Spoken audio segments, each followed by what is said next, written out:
안녕하세요. 저는 경기도 일산에 살고 있는 50대 여자입니다. 살다 보니 제가 사연을 신청하는 날도 오네요. 너무 오래된 일이라 자세하게 모든 걸 기억할 수는 없지만 그래도 제가 겪었던 일들을 여러분들께 최대한 전달해 드릴 수 있게 30년 전의 기억을 다시 떠올려 보도록 하겠습니다. 그때 당시 전 남편과 연애를 하다가 결혼도 하기 전에 애가 덜컥 생겼어요. 너무 갑작스럽게 찾아와서 많이 놀랐었고 두려웠는데 그런 저를 안심시켜줬던 전 남편은 저를 데리고 무작정 자기 부모님 댁으로 찾아갔어요. 준비가 되어 있지 않은 상태였지만 뱃속의 아이를 책임지기 위해서는 당연한 결정이었고 처음으로 인사를 드리러 갔을 때 임신했다는 사실을 알게 된 시부모님은 경악을 했었습니다.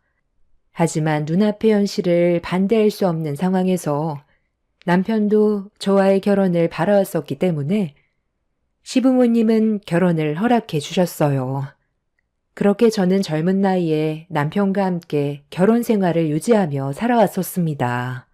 시모는 결혼을 허락했지만 그동안 생각해오던 며느리가 아니라서 그런지 저를 마음에 들어하지 않았어요. 시모의 행동에서 많은 걸 느낄 수 있었지만 제가 며느리로서 노력하는 모습을 보인다면 시모도 저를 인정하고 한 가족으로 받아주실 줄 알았지만 전혀 그렇지 않았습니다. 시모는 오히려 임신한 저를 멸시했어요. 제가 이런 부분에서 힘들어하고 있자 남편이 중간에서 최대한 좋게 풀어보려 노력했지만 시모의 마음은 열리지 않았습니다. 오히려 제 편을 들어준다는 것 때문에 상황만 악화시켰어요. 임신해서 배는 불러오고 있는데 시모의 행동은 점점 더 거침없었고 결국 견디기 힘들었던 저는 처음으로 불만을 털어놓았습니다. 결혼을 허락하신 건 저를 며느리로 받아주신다는 거 아니었어요? 제가 홀몸도 아닌데 계속 이런 식으로 저를 함부로 대하시면 어머님 댁에 더 이상 오기 힘들어요. 누가 너보고 오라고 그랬어? 나는 내 아들만 있으면 되지. 너는 필요 없다. 내가 생각한 며느리는 어느 정도 체력이 있는 집안에 좋은 직업을 가진 그런 며느리를 원했던 거지. 너처럼 별 볼 일 없는 여자를 내 며느리로 받아들이고 싶지 않았었다. 네가 임신했으니까 봐주고 있는 거지. 임신 안 했으면 당장 머리채 잡아 내쫓았어. 별것도 없는 집안이 감히 내 아들을 넘봐? 너 솔직하게 말해봐라. 내 아들이 너랑 잠깐 만나고 헤어질 것 같으니까 일부러 임신한 거지?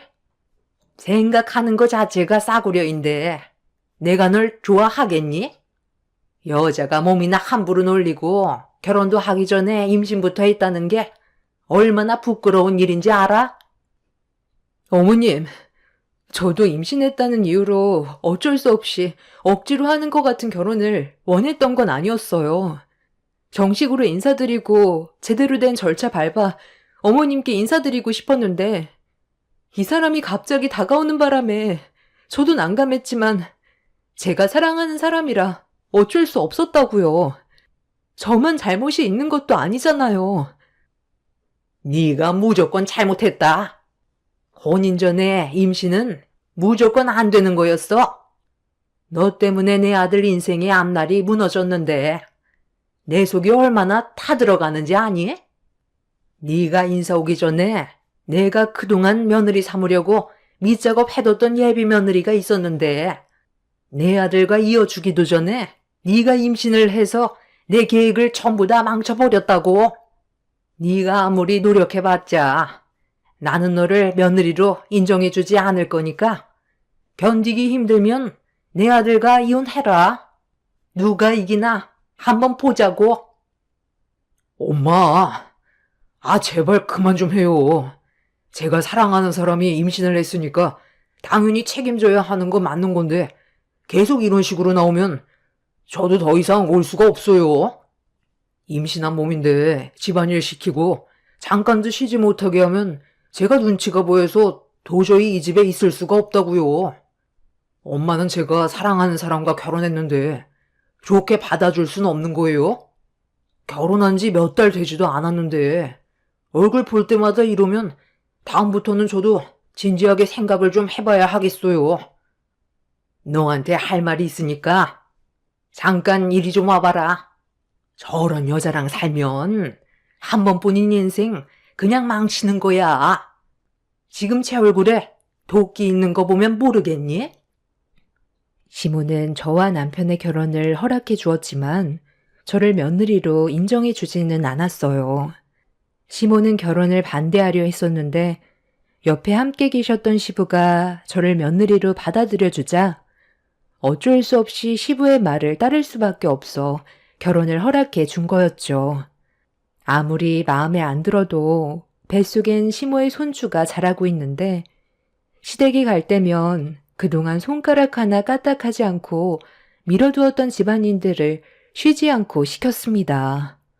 임신한 몸이라 안정을 취해야 되는데 저를 아껴주기는커녕 임신했다고 오히려 증오심만 더 잘하고 있었어요. 남편과 결혼한 지 몇 달밖에 되지 않았는데도 시댁에 가는 게 두려울 정도로 시모의 행동은 저를 너무 힘들게 만들었습니다.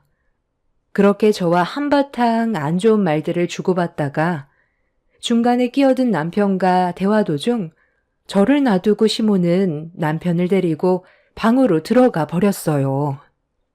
한참 동안 방에서 나오지 않고 대화를 하던 남편이 밖으로 나오자마자 저와 눈이 마주쳤는데 제 시선을 피하더라고요. 시모와 단둘이 무슨 대화를 했길래 제 시선을 피하는 건지 알아야 했던 저는 안 좋은 감정을 가진 채 집으로 돌아와서 남편과 대화를 이어나갔어요. 그런데 시모와 방에서 단둘이 했던 대화 내용에 대해 말을 해주지 않고 계속 피하기만 하더군요.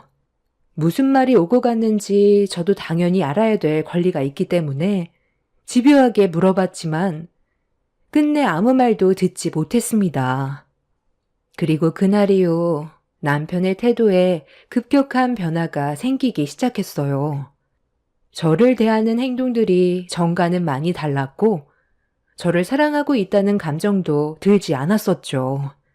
느낌이 좋지 않았던 저는 남편과 진지하게 대화를 이어나갔지만 이미 저에게 마음이 떠난 것처럼 차가운 말투로 대화를 차단시켰습니다. 그때는 제가 너무 순수했고 남편이 저 몰래 다른 여자를 만나고 있을 거라곤 상상조차 하지 못했어요. 그리고 그때 당시에는 간통죄가 성립이 되었기 때문에 함부로 바람 피울 수 있는 상황도 아니었죠. 그래서 남편이 다른 여자와 만나고 있을 거라곤 전혀 상상조차 하지 못하고 시모의 영향을 받아 저를 차갑게 대하는 줄로만 알았습니다. 시모도 저를 며느리로 받아주지 않는데 남편까지 힘들게 하니 사는 게 너무 힘들더라고요. 남편이라도 제 편에 서서 저를 지켜주려고 노력했다면 참고 버틸 수 있었지만 남편까지 저를 대하는 감정이 예전 같지 않자 정신적으로 너무 힘들었습니다.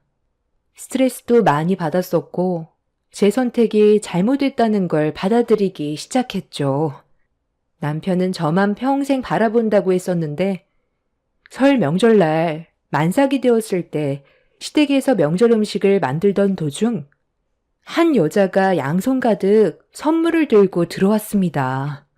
처음 본 낯선 여자가 비음 섞인 목소리로 시모에게 애교를 부리며 다가오자 시모의 입에서 충격적인 말이 터져 나왔어요. 우리 새아가 오는데 많이 힘들었지?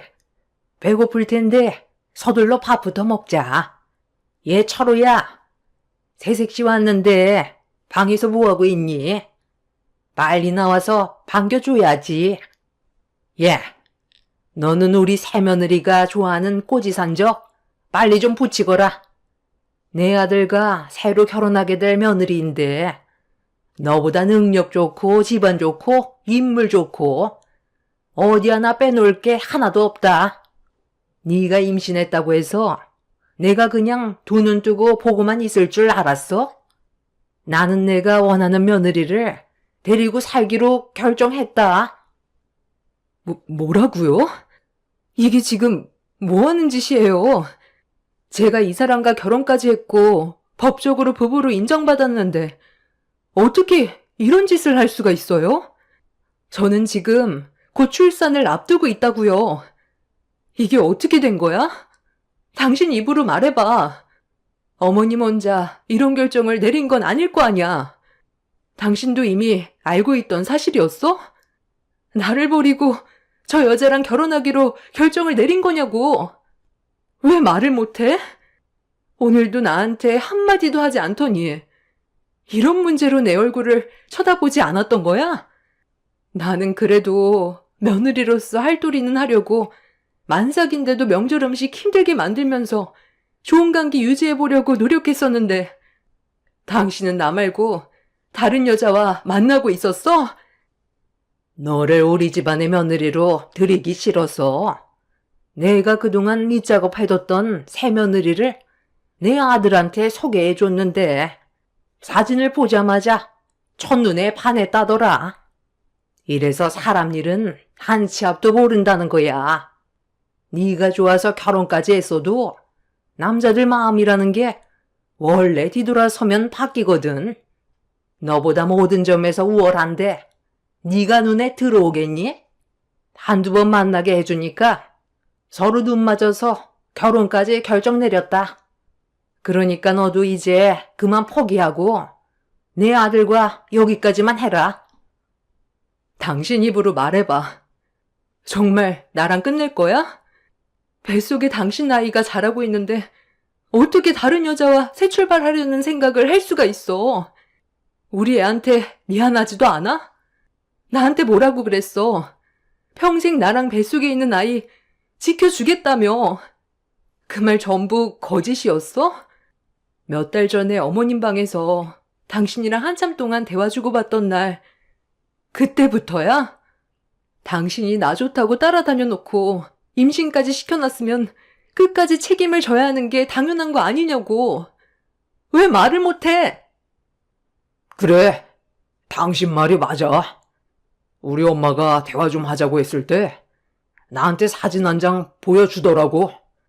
그런데 그 사진을 보기 전까지는 당신 옆에 있어주고 싶었고 뱃속에 있는 아이를 위해 열심히 살고 싶었거든. 그런데 엄마가 보여준 사진을 보자마자 나에게 새 출발할 수 있는 기회일지도 모른다는 생각이 들더라고. 우리 엄마 집에 올 때마다 얼굴 붉히는 모습 봐야 하고 우리 엄마가 당신 때문에 힘들어하는데 그 꼴을 평생 동안 보면서 살아야 한다고 생각하니까 자신이 없었어.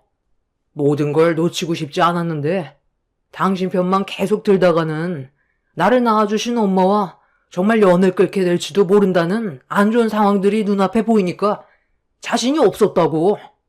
나는 두 마리 토끼를 잡고 싶지. 한쪽으로만 치우쳐서 불안정한 삶을 살고 싶지 않아. 그래서 엄마의 부탁으로 만남을 가지게 됐는데 나와 너무 잘 맞더라고. 천생연분이라는 게 있다는 걸 그때 알 수 있었고 몇 번 더 만나면서 내 마음에 확신이 들더라. 당신과 불행한 삶을 사는 것보단 차라리 한 번 힘들어도 눈 딱 감고 내가 원하는 삶을 살기로 결정했어. 이게 내가 내린 선택이야. 이렇게 해야 당신이 나를 도와줄 것 같아서 수키 씨를 집으로 오라고 한 거야. 아, 그리고 쓸데없는 문제 일으키려 하지 말고 그냥 조용히 내 아들과 이혼 절차 밟아라. 내 말 무슨 뜻인지 알지? 괜히 간통죄로 고소한다고 시간 낭비하지 말라는 거야. 내가 나이가 몇인데 그런 거 하나 철저하게 준비하지 못할 것 같니? 경찰서 가서 내 아들과의 관계를 백날 떠들어봤자 네가 증명할 수 있는 게 뭐가 있니? 현장을 덮친 것도 아닌데 증거가 없잖아. 내가 왜 너한테 새 며느리의 얼굴을 보여준 줄 아니? 이거 받고 조용히 사라지라는 거야. 네가 아무리 발버둥 쳐봤자 간통죄로 처벌을 할 수가 없다. 내 아들과 새며느리가 서로 결합한 현장을 덮쳐야 하는데 그게 말처럼 쉬운 일도 아니잖니? 이미 내가 다 알아봤다. 자, 여기 이거 받아라. 쓸데없이 일을 복잡하게 만들지 말라고 주는 위자료니까 이거 받고 다시는 내 앞에 나타나지 말거라. 저보고 지금 이깟 돈 받고 사라지라는 거예요? 제가 그렇게 순순히 이혼해 줄 것 같아요? 저는 끝까지 이혼 서류에 도장 찍지 않을 거예요. 저와 뱃속에 있는 제 아이가 받은 상처가 얼마나 큰데 이깟 돈으로 저를 내보낼 수 있을 거라고 생각해요?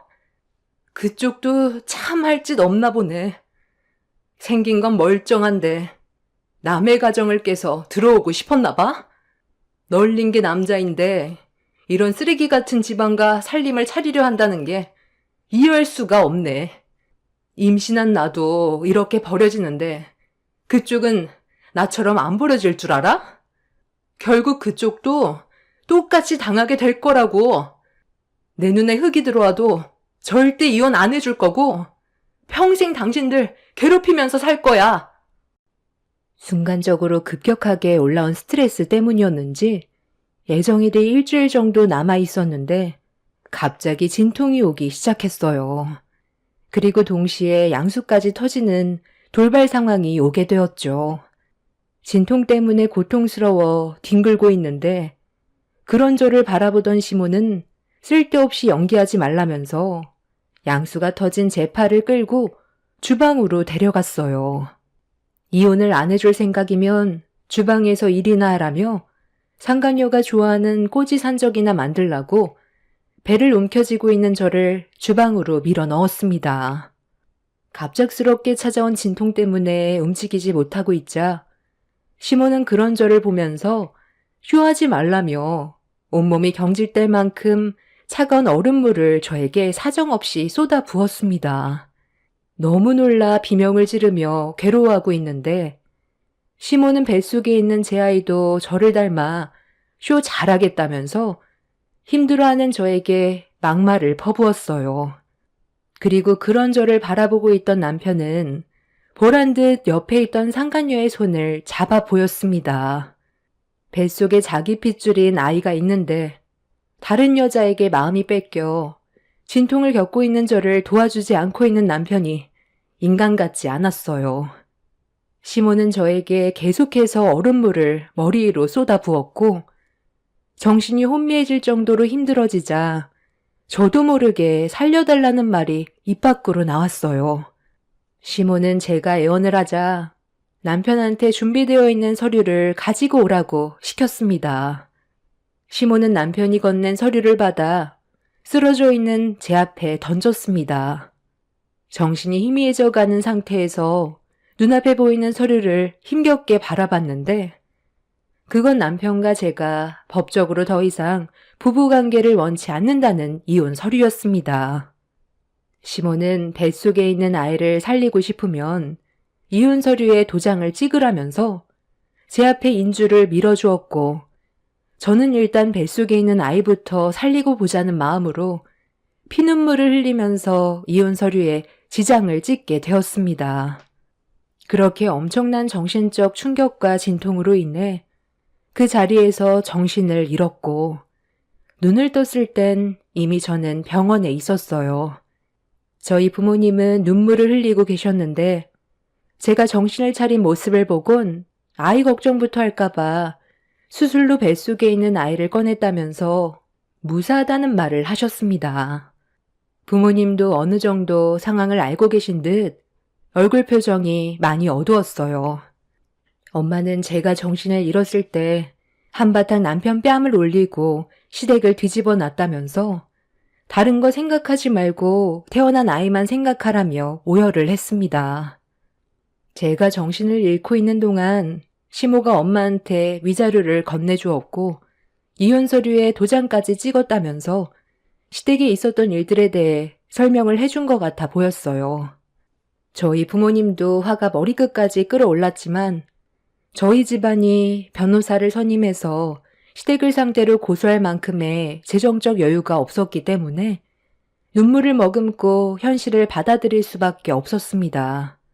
남편과 상간녀를 상대로 간통죄로 처벌을 하고 싶어도 증거물 하나 없었기 때문에 저희가 할 수 있는 건 역부족이었어요. 눈앞에 펼쳐진 현실이 너무 괴롭고 힘들었는데 세상 밖으로 나온 아이를 보게 되니 차라리 잘 됐다 싶더군요. 그런 쓰레기 같은 집안에서 아이를 키우며 사는 것보다 차라리 이혼하고 각자 갈 길 가는 게 오히려 아이한테도 좋을 것 같아 저는 그렇게 남편과 이혼을 진행하게 되었습니다. 저와 같은 연배이신 분들은 간통죄에 대해 어느 정도 아실 텐데요. 현장을 직접 잡는 게 쉬운 문제도 아니었을 뿐더러 카메라를 들고 쳐들어가서 모든 장면을 증거물로 남겨놔야 하는데 그게 쉬운 문제는 아니었고 그때 당시 간통죄는 무조건 2년 이하의 징역을 받기 때문에 남편은 저와 이혼하기 전까지 몸을 사렸습니다. 제가 할 수 있는 건 그 인간이 상간녀와 바람 피웠다는 걸 입증해서 위자료를 받아내야 있었는데 그게 말처럼 쉬운 문제는 아니었어요. 이제 막 태어난 아이를 키워야 하는데 남편이 상간녀와 간통죄를 저지르는 현장을 잡기 위해 쫓아다닐 수도 없는 노릇이었습니다. 그 인간들 때문에 제 시간을 버리는 것보다 차라리 아이 키우는 데 집중하는 게 좋을 것 같아 저는 몸이 회복이 된 후로 시댁에 찾아가 보란듯이 주방에 있던 시모와 상간녀에게 재래식 화장실에서 본 똥물을 냅다 뿌렸어요. 법적으로 처리할 수 없다면 이렇게라도 대갚아줘야 속이 후련할 것 같았거든요. 그렇게 저는 진작에 시모에게 받았던 위자료 1,000만 원으로 마무리 지었습니다. 시모도 제가 귀찮게 물고 늘어지는 걸 원치 않았는지 더 이상 연락도 없더군요. 저희 집안은 금전적인 여유가 많지 않았기 때문에 1,000만 원도 소중했었고 그렇게 남편한테 받은 배신을 깔끔히 잊고 털어버리고 살았습니다. 언젠가 다시 만나게 되면 제 딸이 성공해서 멋진 인생을 살고 있는 걸 보여주고 싶었어요. 그래서 이악 물고 제 딸을 위해 정말 열심히 땀 흘리며 살았습니다. 저에게 더 이상의 결혼은 없었어요. 과거에 남편과 시모에게 받았던 치가 떨리는 상처 때문에 새로운 시작을 하고 싶지 않았습니다. 제 딸만 바라보며 살고 싶었고 그렇게 앞만 보며 달려오다 보니 어느새 저는 20대에서 50대가 되어버렸지만 그동안 살아온 삶에 대해 후회하지는 않았어요. 딸과 열심히 노력한 결과 좋은 성과를 거둘 수 있었거든요. 앞만 보며 달려온 삶이 정말 힘들었지만 그래도 원하던 바를 이루게 되었다는 거에 뿌듯함을 느낄 수 있었고 성공한 제 딸의 모습을 보면서 여유도 가질 수 있었습니다. 그렇게 딸과 함께 행복한 인생을 살아가고 있었는데 어느 날 눈앞에 예상치 못한 상황이 펼쳐졌어요. 그동안 바쁘게 살아오면서 머릿속에 잊혀졌던 과거의 일들이 다시 떠올랐고 저와 마주친 그 인간들도 많이 놀랐는지 당황스러워하고 있었습니다. 그런데 상황이 예전과는 많이 달라져 있더군요. 당신 맞지? 아니, 이런 데서 당신을 보게 될 줄 몰랐는데. 정말 오래간만이네. 그동안 어떻게 지냈어? 아직도 그때의 얼굴이 그대로 남아있네. 우리가 다시 얼굴 본 게 한 30년 만인가? 그런데 어디가 아파서 온 거야? 겉모습을 봤을 땐 그렇게 안 보이는데 여기에 누가 입원해서 병문안 온 건가? 나는 오늘 어머니 약 받으러 왔거든. 여기 병원에서 지어준 약이 그래도 어느 정도 효과는 있어서 항상 약이 떨어지면 오고 있어. 보다시피 우리 어머니가 많이 안 좋으셔. 어머니, 기억 안 나세요? 기억이 왜 안 나? 전염 때문에 우리 집안이 아주 풍비박산 났는데 내가 저년만 생각하면 아직까지도 자다가 벌떡 일어난다고. 꿈에서도 마주치고 싶지 않은 얼굴인데 여기에서 만나게 될 줄 누가 알았겠어?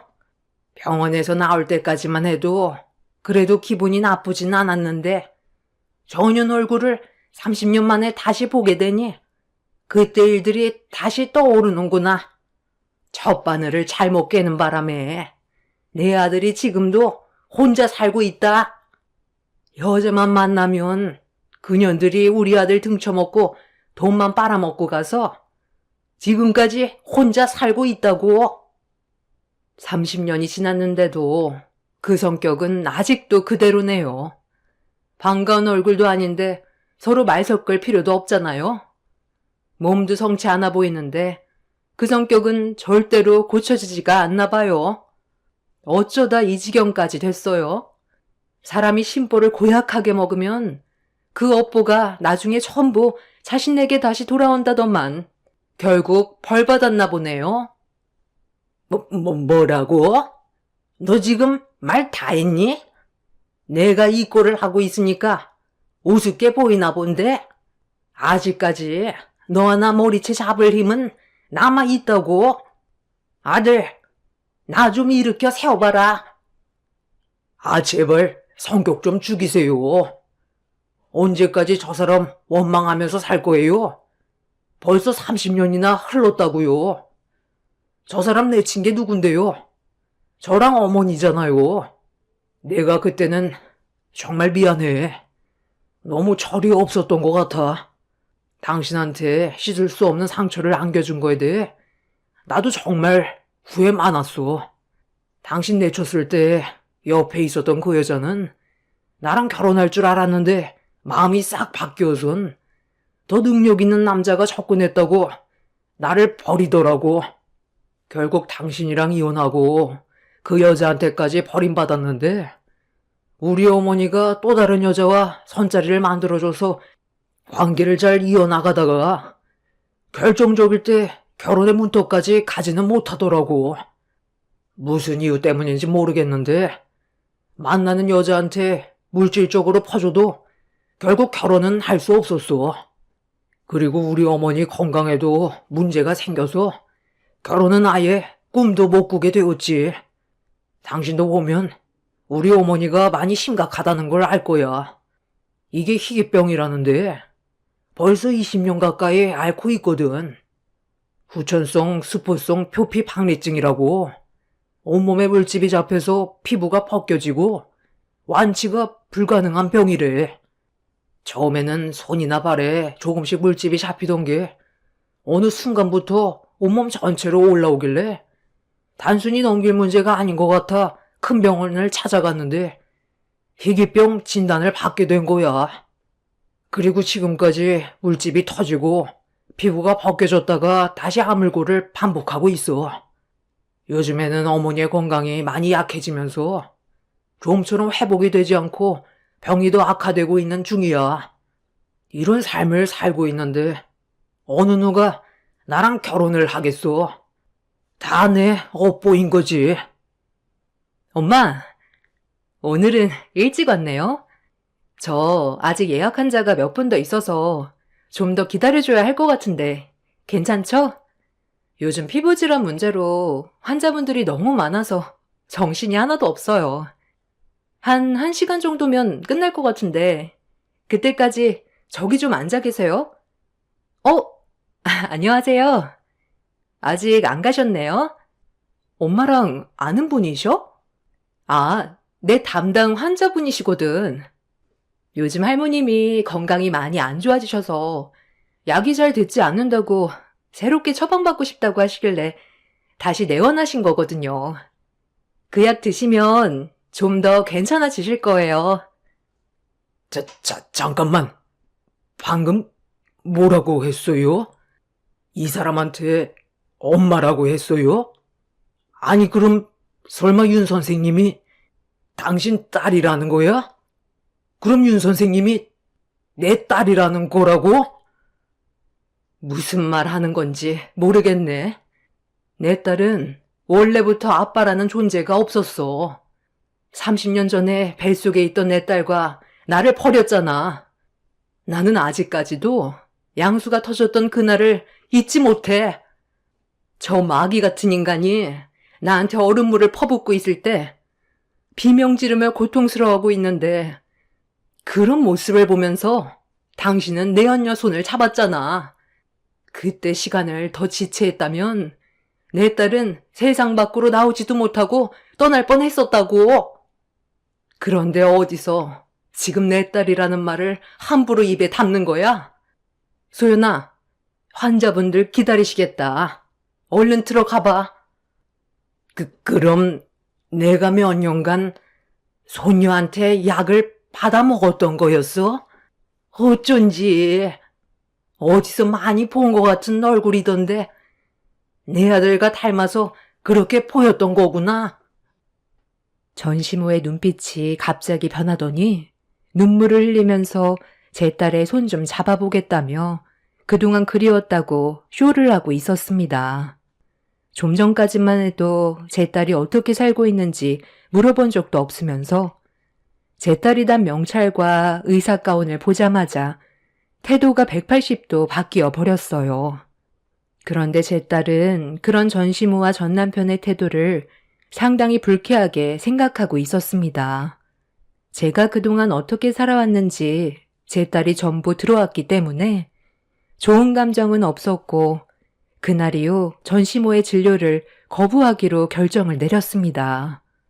전 남편과 전시모는 제 딸이 지어주는 약을 받아야 한다고 했지만 다른 병원 가보라면서 더 이상의 진료를 받지 않겠다며 확고한 태도를 보였습니다. 제 딸의 단호한 모습에 전 남편과 전시모는 거품을 물며 아비규환되었고 살려달라며 울부짖었지만 제 딸은 조금의 감정도 흔들림 없이 등을 보였습니다. 전시모와 남편은 그제야 자신들이 저지른 과거에 대해 저에게 용서를 구했지만 이미 30년 이상이나 지나버린 과거의 아픈 기억을 용서받기에는 시간이 너무 많이 지나왔었고 그동안 힘들게 살아왔던 저와 제 딸이 용서의 한마디로 해결될 수 있는 문제가 아니었습니다. 30년 만에 그 인간들을 다시 만나게 될 줄 꿈에도 몰랐지만 상황이 180도 바뀌게 되자 무릎까지 꿇고 살려달라고 비는 게 참 한심했습니다. 과거에 그런 행동을 하지 않고 좋은 관계를 만들어 나갔다면 지금 같은 상황은 오지 않았을 텐데 본인들의 미련한 행동으로 인해 과거를 후회하는 모습이 참 덧없어 보였어요. 제 딸은 그날 이후 전시모의 진료를 거부했고 전 남편은 제 딸의 병원에 하루가 멀다 하고 찾아와 용서를 구하고 있습니다. 하지만 그 모습조차 저는 거짓으로 보였어요. 제 딸을 벗겨먹으려는 것 같은 느낌이 강하게 들었거든요. 아니나 다를까 얼마 전엔 딸에게 와서 빚 8천만 원만 갚아주면 다시는 찾아오지 않겠다며 뻔뻔하게 돈을 요구했다고 하더군요. 딸은 당황하지 않고 그 자리에서 바로 경찰을 불렀다고 하더라고요. 어쩜 인간이 세월이 지나도 그렇게 뻔뻔할 수 있는지 지금은 그냥 무시하고 지내고 있지만 갑자기 마주치게 된 그 인간들이 집요하게 달라붙으려 하고 있어요. 아마 제 딸이 의사라는 이유 때문에 많은 걸 도움받으려고 계속 접근을 시도하는 거겠죠. 희귀병을 앓고 있는 전시모가 과거의 자신의 악행을 평생 후회하면서 살았으면 좋겠습니다. 지긋지긋한 악연 또다시 반복되지 않았으면 좋겠어요.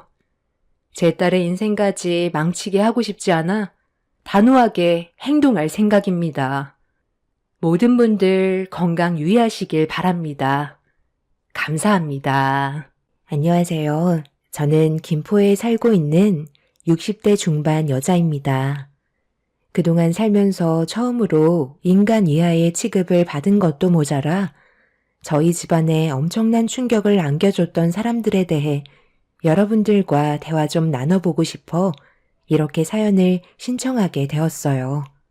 사람마다 사는 인생이 다르기 때문에 빈부격차도 당연히 어느 정도 차이가 나겠지만 그렇다고 자신이 가진 재력으로 한 집안을 무시하고 인간 이하의 취급을 하는 건 잘못됐다고 생각합니다. 신기하게도 사돈 집안의 가족들은 하나같이 문제점들이 많아 보였는데 예비 사위는 전혀 다른 모습을 보여주고 있었죠.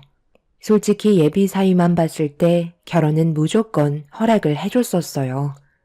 너무 예의 바르고 어른을 공경할 줄 알며 가끔 만날 때마다 눈에 거슬리는 행동을 단 한 번도 보여준 적이 없었습니다. 그만큼 사이로선 1등 신랑감이었지만 상견례에서 처음 마주보게 된 사돈 집안이 저희 가족을 불쾌한 시선으로 바라보고 있었어요. 온몸은 명품으로 도배가 되어 있었고 풍기는 이미지는 저희 집안과 비교도 안 될 정도로 부티가 흐르는데 저도 모르게 기가 죽을 정도로 바라보는 시선에서 많은 부담을 느끼고 있었죠. 서로 인사를 주고받는 것도 아닌 저희가 인사를 드렸는데도 고개를 세우고 받아주지 않았습니다. 뭔가 잘못되어 가고 있다는 걸 직감한 저는 표정이 점점 굳어지기 시작했죠. 이런 와중에 딸과 예비 사이는 아무것도 모르는 듯 서로 좋다고 해맑게 웃고 있었습니다. 남편도 저와 같은 느낌을 받고 있었는지 침묵을 지키며 물만 들이키고 있었어요. 예비 사이는 어색함을 풀기 위해 가벼운 목소리로 분위기를 이끌어갔지만 사돈댁들은 아무 말 없이 묵묵히 저희를 바라보기만 할 뿐 상견례에는 크게 관심이 없어 보였습니다. 제 아들과 결혼하는 게 쉽지 않을 거라는 거 어느 정도 짐작은 하셨을 텐데요. 여기까지 나오신 거 보면 상당한 용기가 필요하셨을 텐데 이왕 이렇게 얼굴 마주보게 된 거 돌려서 말하지 않겠습니다. 괜히 초장부터 결혼에 대해 반대하면 제 아들이 회사에 지장을 줄까봐 말하지 않고 묵묵히 상황을 지켜보고 있었거든요. 그런데 상견례까지 한다고 했을 때 부모 생각은 전혀 하지 않는다는 걸 알 수 있었죠. 결혼하겠다고 여자를 데려왔는데 처음 얼굴을 보자마자 어찌나 놀랐던지 저희 집안과는 전혀 어울리지 않고 딱 봐도 빈곤층에서 사는 여자 같길래 너무 놀라서 한마디 하려 했었죠. 그런데 누구보다 제가 아들의 성격을 워낙 잘 아니까 어떻게 하는지 유심히 지켜보고 있었습니다. 벌레 한 마리 들어왔다고 해서 집안 전체가 무너지지 않잖아요. 알 까기 전에 잡으면 되니 일단 건들지 않고 있었죠. 주위에 정말 잘 나가고 조건 좋은 여자들이 수두룩한데 왜 하필 데리고 다니기에도 쪽팔릴 정도로 마음에 들지 않는 여자를 데려온 건지 궁금했었습니다. 언제나 현명한 아들이었기 때문에 이번에도 저에게 실망시키지 않을 거라 생각했었어요. 하지만 제가 생각했던 거와 다르게 전혀 이득될 것도 없고 재활용도 안 되는 그런 쓸모없는 여자를 데려왔다는 걸 대화를 통해서 알 수 있었죠. 제 아들은 그쪽 따님을 아무런 조건 없이 그냥 좋은 감정 하나로 만나는 것 같은데 아시다시피 결혼이라는 건 사랑만 있어서도 안 되는 거잖아요. 어느 정도 비즈니스도 필요한 법입니다. 그렇기 때문에 그동안 침묵만 지키고 있다가 이번 기회가 제일 적합할 것 같아 상견례 자리까지 나오게 되었네요. 제 성격이 한 번 아닌 건 끝까지 용납하지 않거든요. 결혼을 상상하신 건 아니시죠? 제 아들 하나 잡아서 인생 역전하시려는 거면 이제 그만 꿈에서 깨어나셨으면 좋겠어요. 저희 가족은 이 결혼 절대 허락할 일 없을 겁니다. 제가 이 말이 목구멍까지 올라왔는데도 참은 이유는 그쪽도 부모인 입장에서 이런 말을 들으셨을 때 적극적으로 반대를 하실 테니 저희가 굳이 애써 노력하지 않아도 알아서 해결해 주시리라 믿고 반대 의견을 드린 거니 대충 알아들으셨을 것 같네요. 인세 왔을 때 반대했으면 제 아들이 통제가 안 될 정도로 난리를 쳤을 테지만 그쪽 분들이 결혼을 반대한다고 저희 집안과 똑같은 의견을 내세우시면 당연히 받아들이지 않겠어요? 엄마, 지금 뭐 하시는 거예요? 여태까지 아무 말도 하지 않으시고 결혼 허락해 주신다고 하셨잖아요. 그럼 된 거 아니에요? 뭘 더 봐야 한다는 거죠? 제가 좋아하기만 하면 그걸로 만족한다고 하셨잖아요. 그런데 도대체 이제 와서 이러시는 이유가 뭐예요? 그걸 정말 몰라서 그러는 거야? 우리 가족이 목덜미 잡고 쓰러지는 거 보고 싶은 건 아니지? 이건 당연히 문제가 있는 거지. 어디서 명함 한 장 내밀지도 못하는 그런 여자를 데려와가지고 우리 집안의 이미지를 깎아내리겠다는 거야? 아버님, 어머님, 정말 죄송합니다. 많이 당황스러우셨죠? 엄마, 누나, 정말 이럴 거야? 상견례 모임에 오기 전까지도 아무 말 없다가 이런 식으로 나오면 그건 상대방에 대한 예의가 아니잖아. 제발 그만 좀 하세요. 네가 그렇게 좋아하는 예의 차렸다가 집안 말아먹을 작정이냐? 아빠가 여태까지 너를 키워준 게 저런 집안이랑 결혼하게 하려고 힘들게 살아온 줄 알아? 뭐든 흐지부지 넘어가게 되면 그게 오히려 더 역효과가 되는 거다. 한번 얘기할 때 확실하게 충격을 줘야 나가 떨어지는 거라고. 너는 다른 건 다 마음에 드는데 항상 이게 문제야. 자기 감정만 우선시 생각하고 부모 입장은 하나도 고려해주지 않잖아. 우리가 오죽했으면 이렇게까지 나와야 되겠니? 이것 또한 우리 집안의 안 좋은 이미지로 스크래치를 남기는 건 줄도 모르고 그저 서로 좋다고 앞뒤 안 보면서 날뛰는 너희들을 중재시키기 위해선 이렇게 하는 게 옳은 선택이라고 판단한 거다. 그러니 오늘 이 자리에서 모든 걸 정리하도록 해라. 저희는 예비 사위 집안이 싸우고 있는 모습을 아무 말 없이 멍하니 지켜보고 있었어요. 너무 충격적인 말들을 뱉으셔서 무슨 말을 해야 할지도 몰랐고 제 딸도 예상하지 못한 상황인지 놀라서는 예비 사위의 얼굴만 바라보며 넋이 나가 있었습니다. 분위기는 점점 더 험악해지면서 결혼은 없던 일로 하는 게 좋을 것 같다고 판단할 수밖에 없었어요. 예비 사돈 집안은 확실하게 선을 그으려고 더욱더 안 좋은 말들을 거침없이 입 밖으로 뱉어대고 있었고 제 딸은 저희 집안을 무시하는 발언에 결국 눈물을 흘리고 말았습니다. 이래서 비슷한 집안과 결혼을 해야 하는 게 맞는 거라는 걸 저도 확실하게 알 수 있던 시간이었고 저는 이 결혼이 모두에게 피해를 주게 되는 길이 분명할 것 같아 반대한다는 의견을 받아들이게 되었네요. 이제 그만하시죠. 무슨 말인지 충분히 이해하고 있습니다. 그런데 저희도 할 말은 해야 할 것 같네요. 아무리 그쪽 집안이 한 기업의 총수이고 상당한 재력을 가지고 있다는 거 모르는 거 아니지만 사람과 사람을 대하는 서로에 대한 예의는 기본적으로 갖춰야 하는 거 아닌가요? 방금 저희 앞에서 하신 말들 전부 다 사과하시죠. 결혼을 반대한다는 거 이해할 수 있고 충분히 받아들일 수 있습니다. 그렇지만 상대방에 대한 인격까지 깎아내릴 필요는 없지 않나요? 저희가 그쪽 집안의 직원들도 아닌데 초면인 저와 제 남편을 하대하는 건 이 자리에서 당장 사과하시는 게 맞는다고 봅니다. 아드님은 정말 잘 키우신 거 저도 인정하지만 따님뿐이나 부모로서 보여주신 행동들은 솔직히 전혀 기본이 안 되어 있으시네요.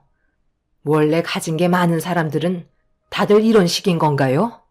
제가 생각했던 부유층 집안들은 격식 있고 말 한마디도 자신의 이미지를 생각해서 최대한 말을 순화시켜서 상대방에 대한 예의를 최대한 갖춰서 얘기하실 줄 알았는데 저희보다 오히려 더 못 배우신 분들 같은 생각이 드네요. 무슨 마음인지 충분히 알았으니까 당장 사과하셨으면 좋겠습니다. 격식도 사람 봐가면서 해야죠. 제가 왜 그쪽 같은 집안에게 예의를 갖춰야 하는지 전혀 모르겠네요. 그쪽 딸이 내 아들을 어떻게 깨웠는지는 모르겠지만 제대로 하나 물어왔으니 어떻게 해서든지 이 결혼 성사시키고 싶은 마음 내가 모를 줄 알아요? 겉으로는 아닌 척해도 소용없어요. 사람들은 다 똑같거든요. 물질 앞에서는 결국 무릎 꿇게 되어 있어요. 왜 여자들이 자기 형편은 생각 안 하고 남자 능력만 보는 줄 알아요? 인생 좀 편하게 살고 싶고 남들보다 떵떵거리면서 대우받고 싶은 그런 심리가 있기 때문에 돈 많은 남자한테 접근하는 거라고요. 특히 없는 것들이 그런 욕구가 더 심하죠. 있는 사람들이야 어차피 거기서 거기니까 그게 욕심 부리는 것도 없는데 없는 사람들은 어떻게 해서든지 인생 한번 뒤집어 보겠다고 별짓을 다 하잖아요. 그쪽 따님도 제가 봤을 때 별반 다르지 않아 보이는데요. 그런데 저희가 왜 사과를 해야 되는 거죠? 여태껏 제 아들이 가지고 놀아준 것만도 감사하게 생각해야죠. 아들, 여기까지만 노는 거다. 더 이상 진지하게 들어가지 말고 그만 끝내라. 저런 집안과 엮이는 순간 나중에 뒷감당은 어떻게 하려고 그래? 소문이 더 안 좋은 소문을 낳는다는 거 몰라? 그래서 사과를 하지 않으시겠다는 거네요. 그럼 저는 생각을 다시 바꾸도록 하겠습니다. 어차피 결혼이라는 거 둘이 좋아서 하는 거잖아요. 저는 말리지 않겠습니다.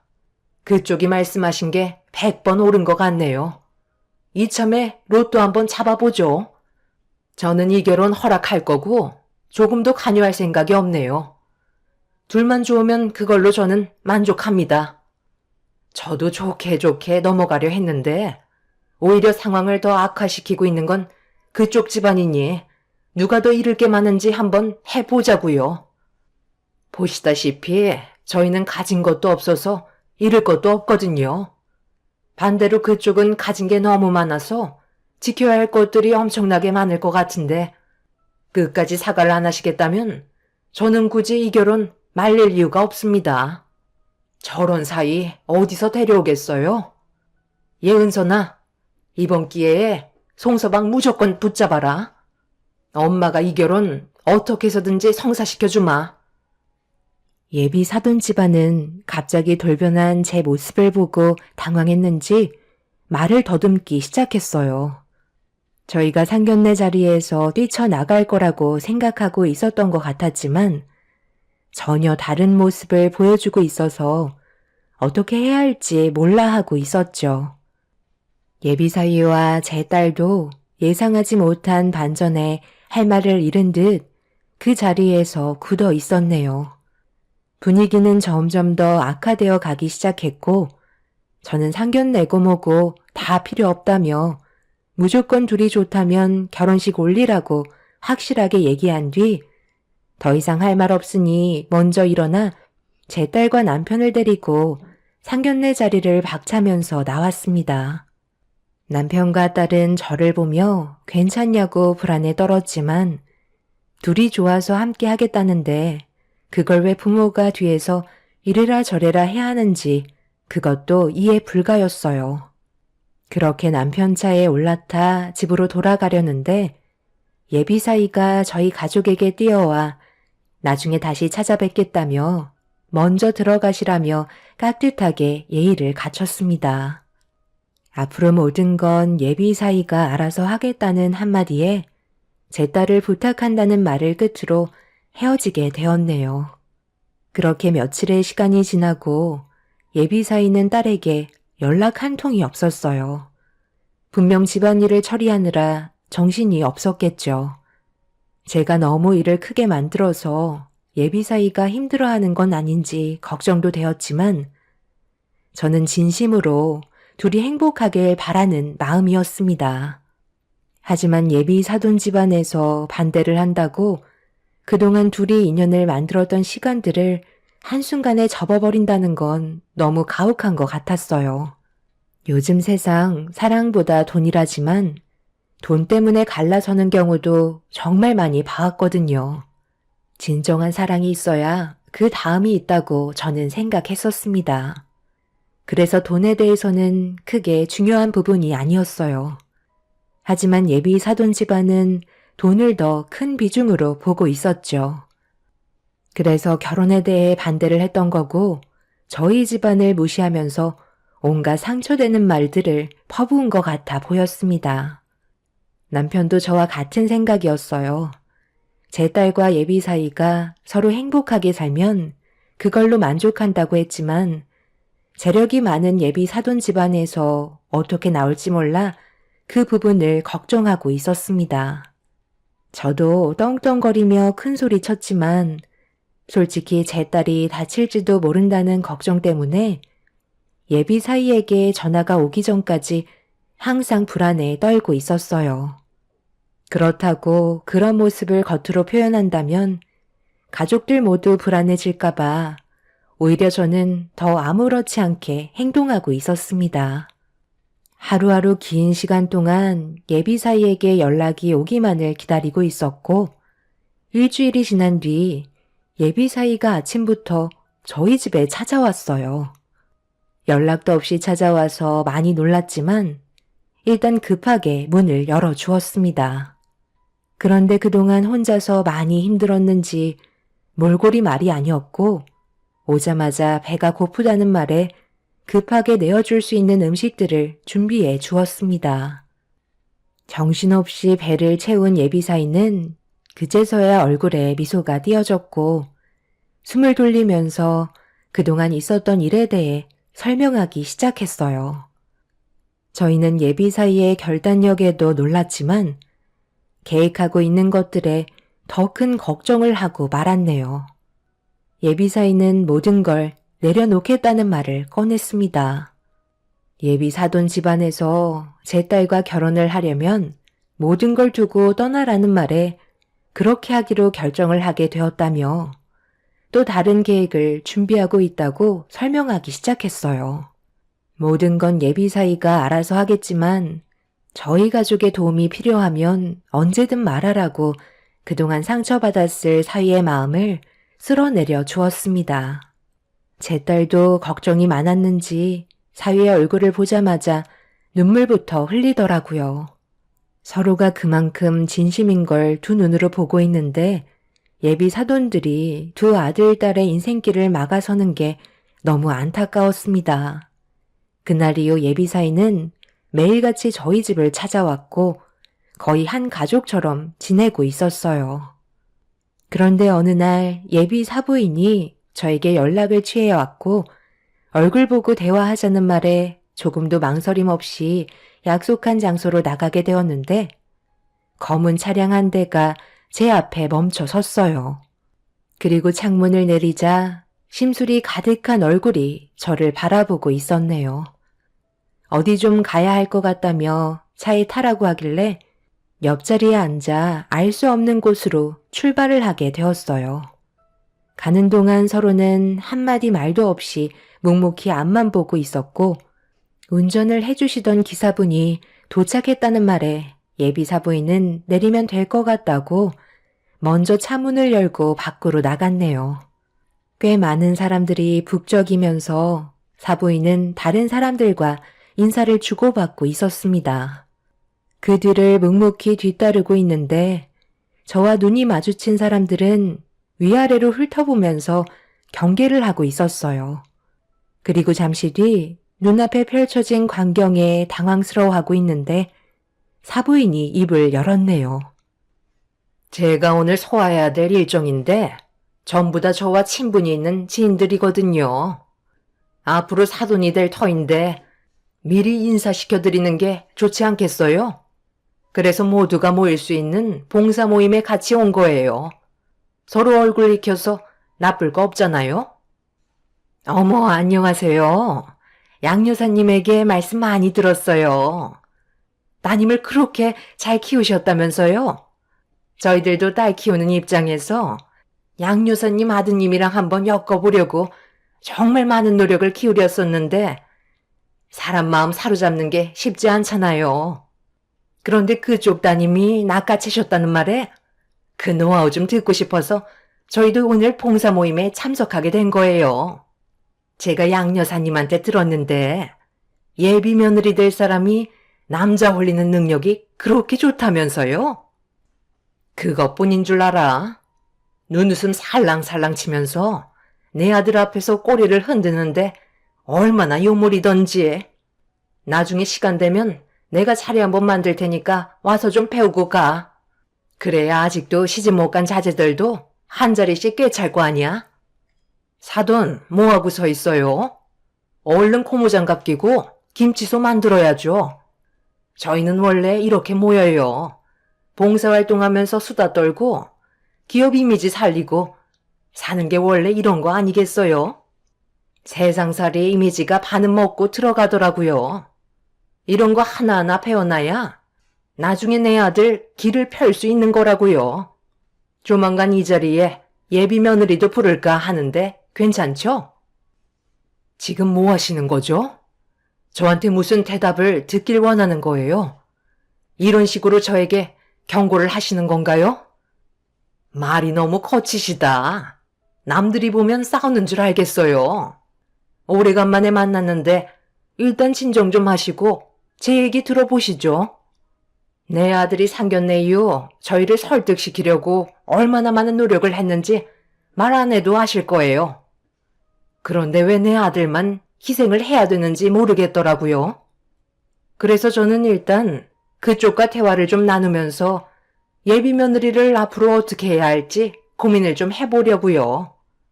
그럼 오늘이 상당히 중요한 날이 되겠죠? 내 아들과 결혼을 한다 칩시다. 어차피 우리 집안이 반대를 해봤자 이미 내 아들은 그런 거 조금도 신경 안 쓰고 결혼할 생각을 가지고 있더라고요. 그렇게 되면 기본적인 건 해야 하지 않겠어요? 아들과 인연을 끊는 건 저희가 잃을 게 너무 많아서 차라리 받아주는 쪽이 그래도 손실을 줄일 수 있을 것 같은데 그래서 다른 쪽으로 메꿔보려고 생각을 해보니 며느리가 들어오면서 해오는 혼수가 있잖아요.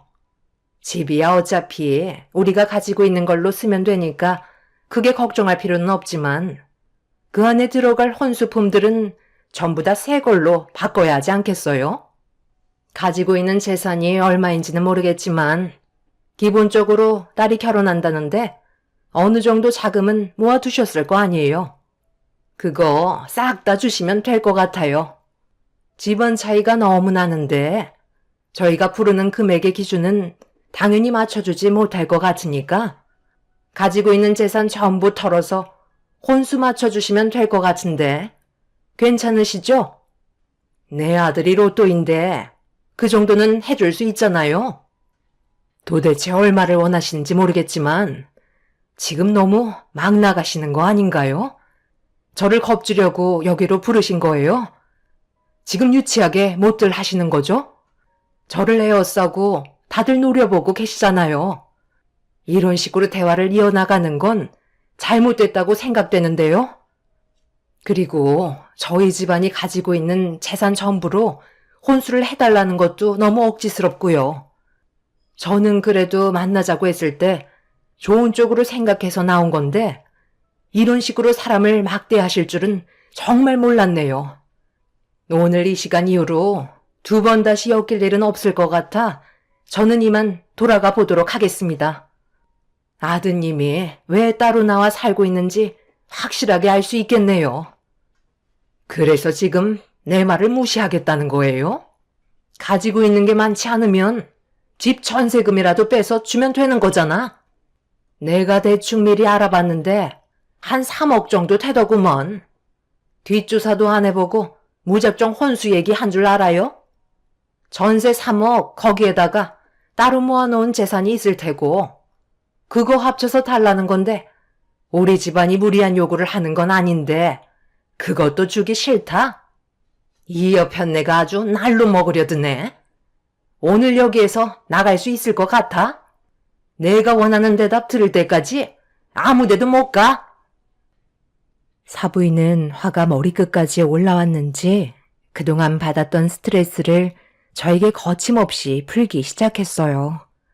저를 에워싸고 있던 사람들과 사부인은 제 머리채와 멱살을 잡고 난리를 치기 시작하더니 발밑에 있던 김치소에 패대기를 치더니 얼굴을 파묻어 버렸습니다. 저도 더 이상은 참을 수가 없어 이판사판이었고 한참 동안 난리를 치고 있는데 멀리에서 낯이 익은 목소리가 들려왔어요. 예비사위와 제 딸이 뛰어오고 있었습니다. 제가 있는 곳을 어떻게 알고 왔는지 급하게 상황을 마무리 지어줬네요.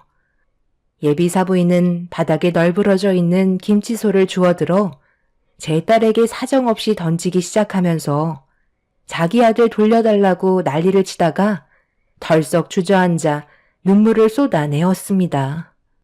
그리고 저희를 바라보면서 형편없는 것들과 놀아난다고 자기 아들을 원망하고 있었네요. 사위는 더 이상 힘들다며 파혼을 외쳤고 그 말을 들은 사부인은 눈물을 그치면서 아들의 손을 잡은 채 몇 번이나 다시 되물었네요. 사위는 파혼을 결정했다면서 고개를 떨구자 사부인은 시간이 지나면 괜찮아질 거라고 급하게 기사를 불러 차에 태운 뒤 사라졌습니다. 저는 너무 놀라 딸에게 어떻게 된 거냐고 물어보자 나중에 다시 얘기하자며 서둘러 그곳을 빠져나왔습니다. 그렇게 집에 도착해 김치소에 온몸이 범벅이 된 저는 샤워를 끝내고 딸에게 어떻게 된 거냐고 다시 물어봤어요. 딸은 시간이 없다면서 나중에 다시 얘기하자고 저를 데리고 어디론가 향하기 시작했습니다. 그렇게 한참을 달려 도착한 곳은 국제공항이었고 남편이 어떻게 된 영문인지 모르는 듯 저에게 달려왔어요. 저희는 딸이 시키는 대로 일단 움직이고 있었는데 갑자기 비행기를 탈 거라는 충격적인 말을 꺼내었습니다. 예비 사이와 파혼을 해서 그 충격에 벗어나기 위한 발버둥인 것 같아 정신적으로 많이 힘드냐고 물어봤는데 예비 사이가 준비해 준 거라며 잠시 바람 좀 쐬고 오면 될 것 같다는 설명을 해주었네요. 아무것도 준비가 되어 있지 않은 상황이라 얼떨떨해하고 있었는데 이미 꽤 오래전부터 계획을 세워놓은 상태였어요. 결국 딸과 함께 저희는 사이가 시키는 대로 비행기에 올라타게 되었는데 제가 알던 비행기가 아니었습니다. 제주도 갈 때 몇 번 탔던 비행기와 다른 1등석 비행기였고 두바이라는 곳에 여행 계획이 준비되어 있었어요. 딸이 몇 달 전에 해외여행을 떠날지도 모른다고 여권을 만들어야 할 것 같다고 했었는데 까맣게 잊고 있었거든요. 그런데 사위가 모든 걸 미리 계획하고 준비한 거였네요. 그렇게 1등석에서 처음 느껴보는 서비스를 받으며 비행기가 출발하길 기다리고 있는데 누군가 제 존칭을 불렀고 고개를 돌려보니 몇 시간 전에 헤어졌던 사위가 저희를 보며 밝게 웃으면서 다가왔어요. 어떻게 된 거냐고 물어보려 하는데 예비 사돈댁들도 같은 비행기를 타고 있었네요. 뭐야? 왜 이 사람들이 1등석 비행기에 타고 있어? 아들, 너 나한테 뭐 하는 짓이니? 분명 파혼했다고 말했잖아. 네, 파혼했죠. 그런데 그건 한국에서 파혼한 거지. 저희 결혼식은 두바이에서 열릴 거거든요. 저희 가족들끼리만 출발하게 될 것 같습니다. 제가 모든 걸 다 내려놓고 떠날 거라고 했잖아요. 그동안 몰랐던 부모님의 모습을 보니 더는 함께하고 싶지 않아요. 제가 사랑하는 사람이면 아버지 어머니도 무조건 좋아해 주실 줄 알았는데 그건 제 착각이었어요. 그래서 저는 더 이상 함께 살지 않기로 했습니다. 곧 비행기 출발할 것 같은데 저희 결혼식 축하해주러 같이 가실 거예요? 너 정말 제정신 있냐? 이렇게까지 해서 인연을 끊겠다는 거야? 부모 의견도 어느 정도 들어줘야 할 거 아니야? 그래서 지금 선택권을 드리는 거잖아요. 출발하시겠어요? 아니면 돌아가시겠어요? 두바이로 떠나면 결혼 허락해 주시는 거고 되돌아 나가신다면 그날 이후 저와의 인연은 끊는 겁니다. 곧 비행기 이륙할 것 같은데 서둘러 결정하시죠. 사돈분들은 피가 거꾸로 쏟았는지 그 자리에 털썩 주저앉았고 말도 안 된다며 비행기 안에서 난리를 치기 시작했어요. 몇 시간 전까지만 해도 사부인과 한바탕 했었기 때문에 안 좋은 감정 때문인지 사부인은 두 번 다시 자기 아들의 얼굴을 볼 생각이 없다면서 뒤돌아 비행기를 빠져나갔습니다. 그 뒤를 사돈 어른과 사돈 처녀도 따라 나갔고 그렇게 저희들만 비행기를 타고 이륙을 하게 되었네요. 남편은 사위에게 정말 괜찮겠냐며 걱정스러운 얼굴로 바라보고 있었는데 이미 마음을 굳힌 듯 더 이상 신경 쓰려 하지 않았어요. 그렇게 저희는 사위의 도움으로 두바이라는 곳에서 여행과 함께 딸과 사위의 결혼식까지 보게 되었습니다. 사위는 국내에서 비밀리에 결혼식 올리는 것 자체가 불가능하다며 한 번뿐인 결혼식 망치고 싶지 않다고 저희 가족에게만 인정받으면 된다는 말을 꺼내었네요. 그런데 두바이에서 결혼식과 여행을 끝마치고 국내로 돌아왔는데 경찰들이 사위를 기다리고 있었어요. 갑작스런 상황에 당황스러워 무슨 일이냐고 물어보자 사돈 어른의 회사에 문제가 생긴 듯 조사를 받아봐야 한다는 말을 듣게 되었습니다. 그리고 저희가 알게 된 소식은 사돈댁이 임원들의 성과급 일부를 되돌려 받는 수법으로 비자금을 조성했고 그렇게 횡령한 자금으로 다른 곳에 투자를 하면서 회사의 자금을 함부로 사용한 거에 대해 문제가 커지게 되었습니다. 그런데 이런 사실에 대해 고발을 한 게 사위였어요. 몰랐던 사실을 알게 되면서 회사 사람들이 많은 피해를 보고 있다는 걸 지켜볼 수 없었던 사위가 내린 결정이었네요. 결국 그날 이후 사돈 어른은 총수직에서 사퇴를 하게 되었고 법적인 처벌을 받게 되었네요. 그리고 사위는 현재 다른 사업을 추진하면서 제 딸과 함께 결혼 생활을 유지해오고 있습니다. 사위의 결정들이 모두 옳다고 생각되진 않아요. 하지만 둘이 사랑해서 남은 인생을 함께 하겠다는 거에 응원을 해주기는커녕 오히려 자식의 마음에 아픔을 주는 게 더 안 좋은 행동이라 생각합니다. 저는 앞으로 제 딸과 사위가 잘 사는 모습을 보여주었으면 좋겠어요. 언젠가 사돈 집안도 인정해줄 날이 오겠죠. 여러분들은 사랑과 돈, 이 둘 중에 무엇을 선택하시겠나요? 사위는 돈보다 사랑을 선택했고 지금도 행복하게 잘 살고 있습니다. 저는 언제나 뒤에서 응원해줄 생각입니다. 제 사연을 들어주신 분들, 오늘도 뜻깊은 하루가 되시길 바랍니다. 감사합니다.